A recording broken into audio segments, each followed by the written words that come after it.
Thanks, Sophie. You're watching South East Today. Our top story tonight, the BBC discovers a surgeon at a Sussex hospital used a penknife to perform surgery. To take a penknife out of your pocket to open somebody's chest, it surprises me and appalls me.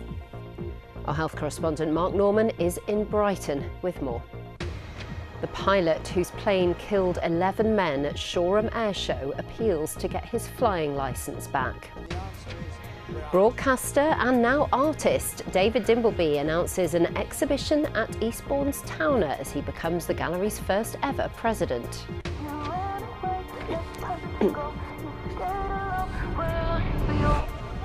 Hi, Charlie. And heart-stoppingly good, the coming-of-age hit set in Kent is back for a third series.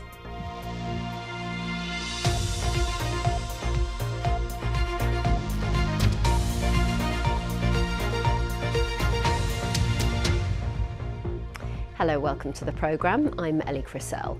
A BBC investigation has discovered that a surgeon at a crisis-hit NHS trust used his Swiss Army penknife to open up the chest of a patient because he claimed he couldn't find a sterile scalpel. University Hospitals Sussex say the operation was an emergency, but the surgeon's actions were outside normal procedures and should not have been necessary. Joe Pike has the details. Normally, the surgeon used his penknife to cut fruit for his lunch. This time, he used it to open up a patient's chest. They survived, but the surgeon's colleagues called his decision questionable and were very surprised he was unable to find a scalpel. His employer said it was an emergency, but his actions were outside normal procedures and should not have been necessary.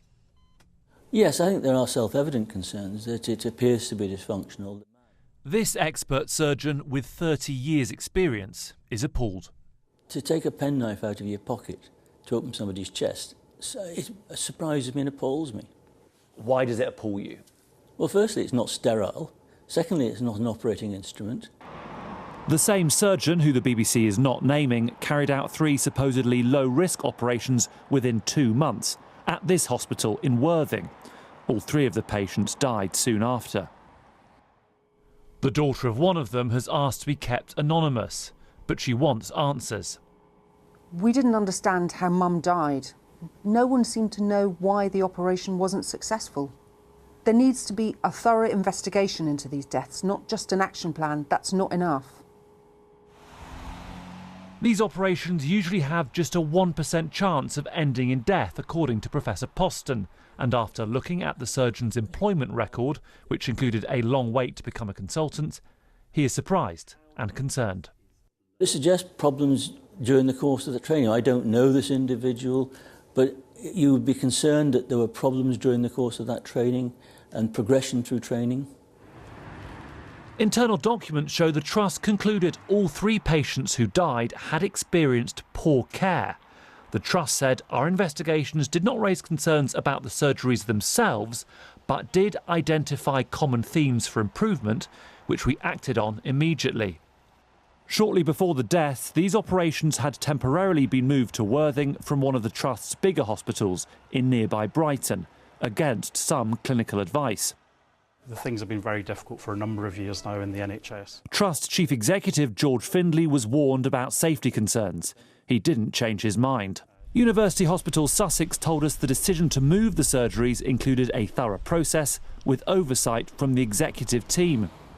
We've been investigating this NHS trust for more than a year, and what we keep on finding is about more than just mistakes, but repeated claims denied by the trust of a culture of cover-up, of warnings ignored, and of patients paying the price. This is really awful. If the trust blatantly ignored warnings, that's negligent to carry on with the operations. We feel devastated. Separately, police are considering manslaughter and corporate manslaughter charges in relation to at least 105 cases of alleged medical negligence at University Hospitals Sussex. 4 local MPs are now calling on the Health Secretary to act. Joe Pike, BBC South East Today, Brighton. Well, let's speak to our health correspondent, Mark Norman, who's live at the Royal Sussex County Hospital in Brighton for us this evening. Mark, this penknife story is so shocking and does beg the question, how did it happen? Doesn't it, Ellie? I mean, this trust has had a number of very public problems with its surgical departments in the last couple of years. Clearly, this should never have happened. It never should happen. But late this afternoon, the trust have added a bit of context to what actually occurred in the hospitals at this trust. They say this patient was treated as an emergency before they even reached the operating theatre. The patient had had a cardiac arrest. The surgeon and his team decided this was the way forward. The patient survived, as you heard in Joe's report. The patient was told about what happened afterwards, as were his family. Now, the trust today are reassuring the public that in all the cases mentioned in Joe's report, there were thorough investigations. Then, as they put it, action was taken, lessons were learned, and they were in touch with the families. Now, this hospital trust conducts around 150,000 operations a year. Now, clearly the vast majority are perfectly successful, but I don't suppose it takes away from the shock, really, and the unsettling nature of these allegations, particularly around, as you say, the penknife surgery, Ellie. Mark, thank you. The pilot whose plane crashed onto the A27 at the Shoreham Air Show, killing 11 men, is trying to get his flying licence back. Andrew Hill is appealing against the Civil Aviation Authority's decision to revoke his licence. He was performing a stunt in a vintage aircraft when it crashed in 2015.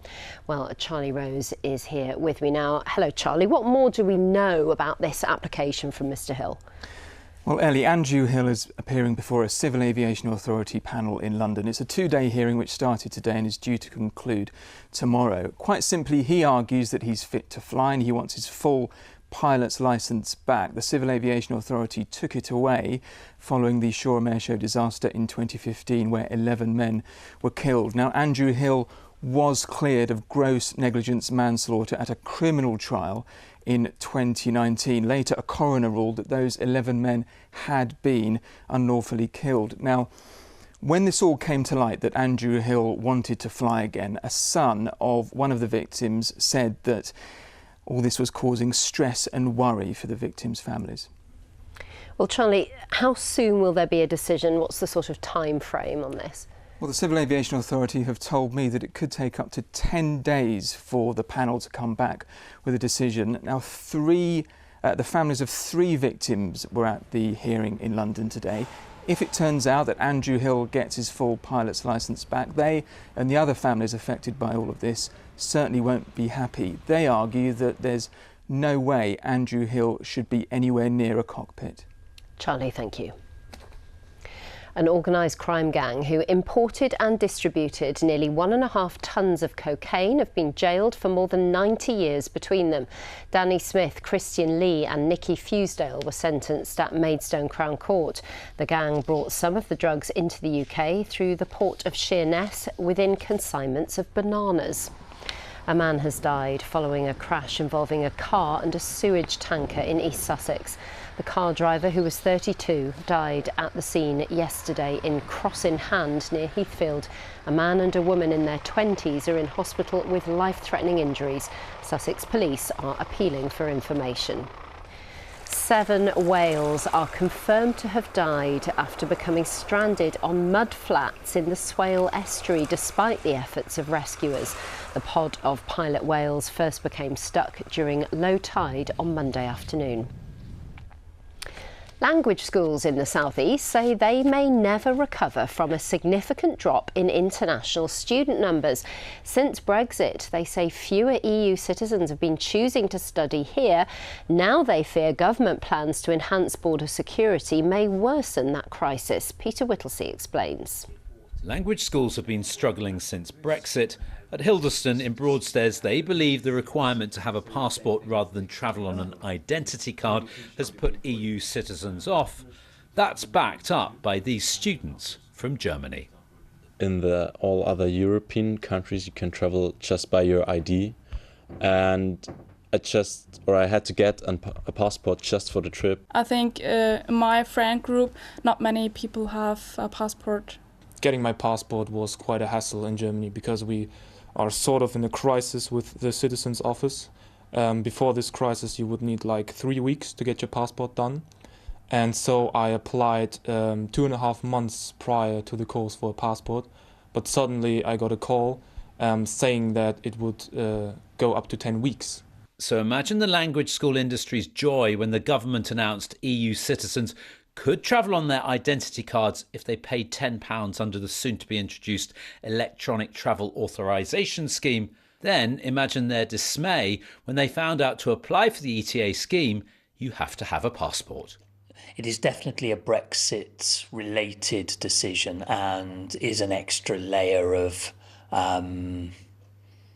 bureaucracy from our perspective. And we'll have to do a lot of educating of students and our partners abroad to remind them that students will have to apply for this before they come to the UK after Easter. The Home Office says the ETA scheme will digitise the UK border, preventing the arrival of those who present a threat.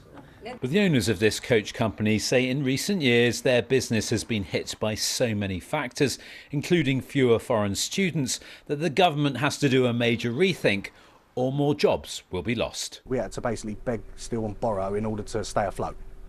And then when they reopened the borders, of course, only half the people came through because they couldn't because of the passports. So it's having a knock-on effect. And still is. And that's why language schools and related businesses want the government to take another look at the ETA scheme. Peter Whittlesey, BBC South East Today, Broadstairs. Well, in response, the Home Office have told us they're introducing electronic travel authorisations to digitise the UK border, enhance security and improve the experience for travellers. The Tunbridge MP, Tom Tugendhat, and 3 other Conservative candidates have been making their pitch to lead the party on the final day of their annual conference. It follows a terrible set of results in the South East for the Conservatives at the general election in July. Our political editor Charlotte Wright has been asking party members what went wrong for them here and how they intend to win back voters. They all seem surprisingly chipper, considering. This is the first time the Conservative Party has gathered since their catastrophic general election result, a result that saw them lose 18 MPs in our region, supposedly Tory territory. But minds are focused by what comes next, as the 4 leadership candidates use the event to make their pitches. The slogan here, review and rebuild. So what went wrong? The infighting and the looking like we didn't care about our voters, where we'd lost perhaps councillors and councils, then came and bit us at the ballot box as well. And unfortunately, too many of our own voters felt that they perhaps needed to stay at home and wanted us to rebuild, sadly, in opposition. But they weren't just staying at home. Thousands of voters across the South East chose other parties instead. The Lib Dems in places like Mid-Sussex and Tunbridge Wells. In East Kent and Medway, Labour were helped to victory by a substantial portion of right-leaning voters choosing Reform UK instead. Nigel Farage's party looms large in the debate about which direction the Conservatives should head in. The party came second in Dover, knocking the Conservative candidate into 3rd place. Do you think the party needs to learn lessons from Reform and the messaging that Reform were putting out during the election? To say they haven't got any great ideas, I think is silly, and we should be looking at their ideas and going, well, that appealed to loads of people in the British public. Let's steal that idea. I think if we have a massive jaunt to the right, we're going to turn a load of people off. Equally, if we don't change, we're not going to appeal to many more people. And that's the fundamental challenge when it comes to rebuilding. Damien Green lost his seat in July after 27 years as the Ashford MP. Moving it right or left would be foolish, because what you're doing then is saying to a segment of the electorate, we don't want you. And that's insane in a first-past-the-post system. We've got to say, how do we maximise our appeal? We have problems when we as a party let the British public down. We believe in the same things as they do, but sometimes we go wrong, as we have done in the last 5 years. This might all feel quite introspective now, but where this party is headed will become more and more relevant to voters over the next 5 years. For now, it's up to the MPs and members here to pick the person to take them there. Well, Charlotte joins us live from Birmingham this evening. Hello, Charlotte. So the leadership contenders gave their speeches today. What did they say? Yes, they all took to the stage to set out their vision. And you heard in my report there Damien Green saying the party shouldn't go to the left or the right, but of course the direction will be set by the future leader, their politics and their policies. So we heard from Tom Tugendhat, who's more closer to the centre on the political spectrum, and he pledged a new conservative revolution focusing on public services. We also heard from James Cleverly, who said he wanted to abolish stamp duty and build more houses. Then more to the right of the spectrum, Robert Jenrick, he said he wanted an effective freeze on net migration and reiterated his call to leave the European Convention on Human Rights. We also heard from Kemi Badenoch, who said she'd reform international agreements and human rights laws. Well, the party will pick their leader around this time next month. And of course, the first real test for them electorally will be the county council elections next May. Thank you, Charlotte. Now, it's just after 7:15, a reminder of our top story tonight. A surgeon at a crisis-hit NHS trust used his Swiss Army penknife to open up the chest of a patient because he claimed he couldn't find a sterile scalpel. University Hospital Sussex say the surgeon's actions were outside normal procedures and should not have been necessary. Also in tonight's programme. Written by a Chatham author and filmed in part in Herne Bay. We go backstage as the coming-of-age smash hit Heartstopper returns for a third series. And today we did have some sunshine, although there were a few showers around. Still some showers in the forecast tomorrow, but as we look to Friday and Saturday, it's going to be mostly dry with some sunny spells.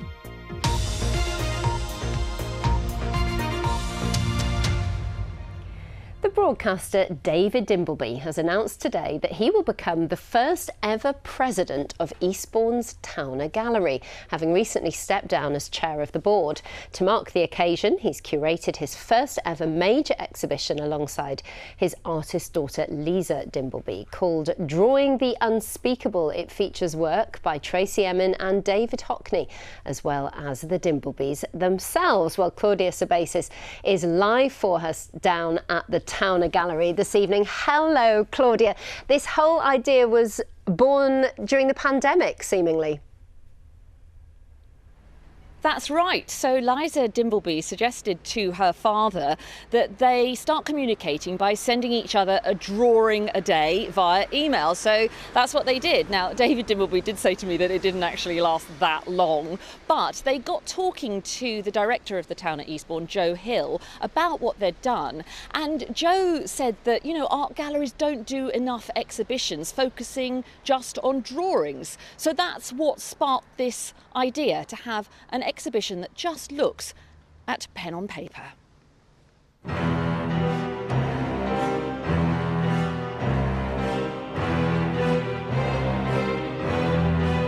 Horror, fear, loss, but passion and love too. These are drawings taking the place of words. And they've called these conversations.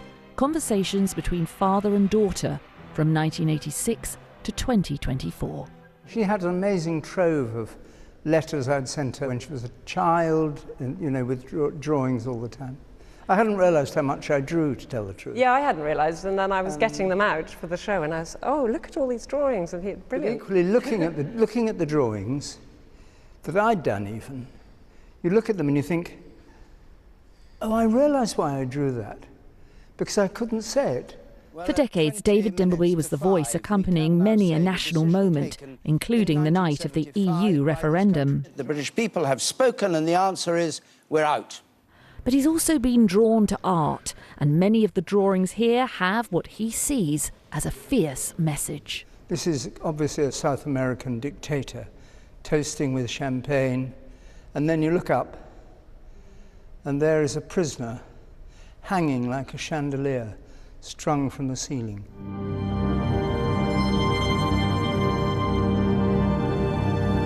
Together, David and Liza have curated 300 drawings from 90 artists.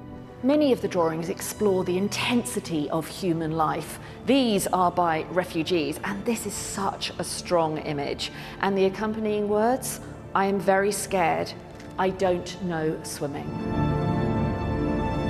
got big name artists like Tracy Emin, Louise Bourgeois, Paula Rego in the exhibition. I mean, I'm personally a huge fan of drawing. As an artist myself, I draw a lot. I know David and Liza do. It's such an important and accessible way for people to get into art. It's also about the language of drawing, which takes an idea and shows you something, surprises you by what it delivers. You don't start with an idea and say, I'll do a drawing of that, because then you could write it down. It's about when you start a drawing, you come up and you're surprised by something. The exhibition runs until next April. Now, one of the portraits that I like is actually of David Dimbleby, and it's done by David Hockney, and it's dated 1970. And at the bottom, he's sort of scribbled, sorry about the messy shoulders. And if you look up, you can see these lines for his shoulders, and he does look a bit slouchy and a little bit dishevelled. Now, David Dimbleby told me that he has absolutely loved the 10 years he's been chair of the board here. You know, they won the Turner, they hosted the Turner Prize here last year. They won Museum of the Year in 2020, and he said he's absolutely thrilled now to take on his new role as president. Very exciting. Thank you very much, Claudia. Nominations for this year's BBC Sports Personality of the Year Unsung Hero Award open today to recognise people who go above and beyond to help others in their local community. Last year's winner here in the South East was Lamin Fall, who works as a carer but dedicates his free time to coaching children in Seaford Town Football Club's all-inclusive teams. So, if you know somebody who's made a big impact, get in touch, tell us about them. Nominations are open until the 30th of October on the BBC Sport website. Go to bbc.co.uk/unsunghero and you can find all the details of how to send that in. The winner will be announced in December. Now, it's the coming-of-age Netflix hit, written by an author from Chatham, which follows the story of two Kent schoolboys as they fall in love. And now Heartstopper is back for a third series, promising thought-provoking storylines that explore and celebrate LGBTQ+ relationships. Lauren Moss has been on set for an exclusive behind-the-scenes preview.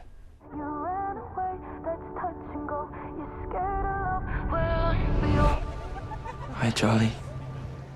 Heartstopper is the story of two boys who meet at a secondary school in Kent and they fall in love, and it's, their love story. Hi. Hi. It's a really fantastic season of Heartstopper. It's a more mature season, and the characters are growing up. We're just heading into set now where they're recording one of the episodes of season 3. Shh. You can see it on the monitor here, a really emotional scene between Joe and Kit's characters, Charlie and Nick, talking about some of the really difficult themes that will be coming up in season 3. I hate feeling like this. I don't know what to do now. Thank you, camera set, and action! What's that like to prepare for those sorts of scenes? I think it's just all about authenticity and trying to make your portrayal of a topic that is quite intense and also quite close to some people's hearts as true as possible. Take a 5-minute break, all right, Charlie? I think it's definitely a really wonderful thing that we're in a time in the world where we can make a show like Heartstopper. And just hopefully it leads the way for more queer stories to be told. I want to tell Nick that I love him. What's it like kissing your friend on camera? When you're sort of shooting for like 7.5 hours, as we did last time, which was a slightly steamier scene, it is like, this is absolutely absurd. So like, weird. Why, like, what is my job? Yeah. But, you know, it is what it is. It is. We love it. We love it, don't we, Joe? We love it.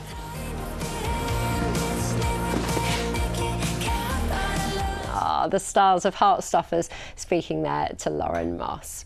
Time now for a look at the weather. Nina is with us, and October is looking quite nice to start. Well, yes, today's been a bit of a changeover day. We started the week cloudy and damp. Today, a little bit of sunshine out there. We have had some blue skies, but still some showers around. There were some showers. We've still got 1 or 2 out there at the moment.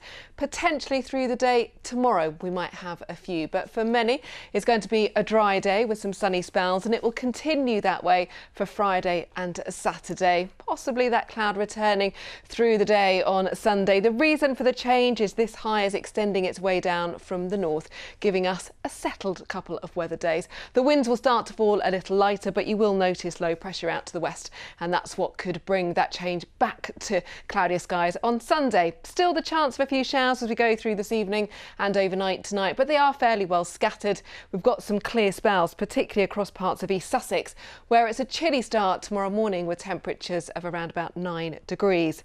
The showers tomorrow are just very well scattered. For most, it is going to be a dry day. Some bright spells, maybe a few patches of fair weather cloud, and the winds certainly across inland areas will be lighter than today. Still quite breezy along the south coast, with temperatures reaching 15 to 16 degrees. It stays dry and it stays clear with lighter winds into Friday morning, so we might just see a little bit of patchy mist and fog first thing on Friday morning, with those temperatures even lower, possibly lows of 5 degrees. Any early morning mist and fog Friday morning will then thin, lift and clear, and we'll have a bright day into the afternoon. Temperatures still at around 15 to 16 degrees, but again those winds starting to drop off, so with the sunshine I don't think that will feel too bad. Another pretty settled calm day on Saturday. As we go towards Sunday, that weather front is weakening. By the time it reaches us, more just perhaps a band of thicker cloud and maybe some patchy and some light rain. But at least for the next couple of days, Ellie, I've got a bit of sunshine for you. We get some nice autumn sunshine. That's what we like. Nina, thank you very much. Well, that is it from all of us for the moment. Miranda Shunker, though, is back with your late news at 10:30. Bye-bye.